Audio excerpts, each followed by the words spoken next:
Yes, so this is The Guardian reporting on something that's happened in Scotland. Trans woman guilty of raping 2 women, remanded in female prison in Scotland. Now, obviously, I know a lot more about this than you two, so let's get on with it. This is the thing that they said wouldn't happen, has happened. It's happened before, but the fact that it's happened literally 2 days after they said that it wouldn't, in the line of...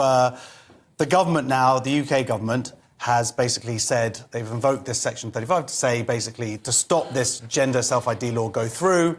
And one of the things that the Scottish Parliament voted on was saying that they actually voted down was the idea that a rapist would be able to gender self-ID. There was an amendment proposed, and it lost. And they lost that amendment.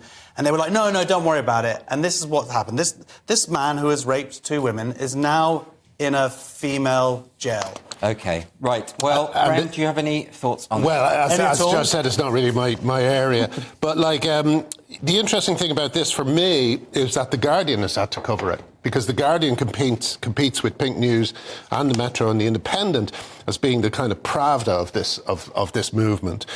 So when they actually report on something... Yeah. It's really big, you know.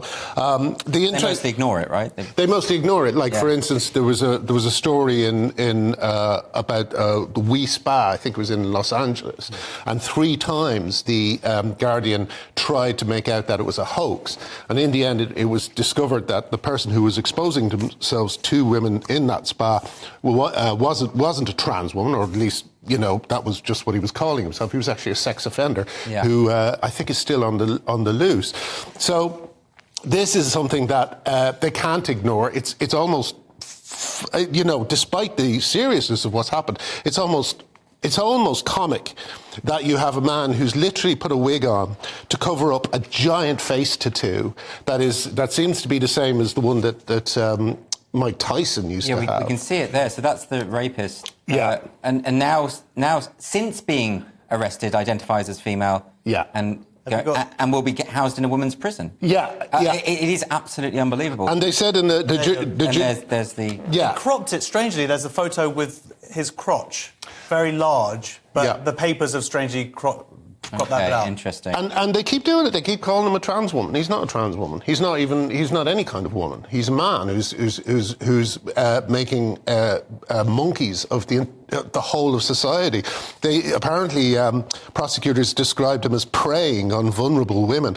Well, luckily for him, women's prisons are full of vulnerable women. A lot of the women in prison have apparently, the number is something like 60%, have blunt force trauma to the head that was delivered by a former lover or boyfriend or whatever. So these women are some of the most vulnerable women in the country. And basically, Scottish politicians have put this man in to these to their prisons with these women. How can this be the case? I mean, Josh, you know, why does it even matter if he feels that he's a woman or not? Actually, he doesn't. Right? No, probably not. It's a lie. It's like, you know. There's people like him. There's also we uncovered a big story this week about Beth Douglas, I think the name is, who is a prostitute, like abusive male. They actually stood up in the Scottish Parliament and applauded him when they passed the law that put this guy into female prisons. So, you know, and they're just lying. They're just men. And it shouldn't matter. Look, a rapist of women shouldn't be in a women's prison. Even if it's all real and they genuinely have gender dysphoria and all that stuff, it doesn't matter. They're prioritising the rights of that person over the rights of vulnerable women.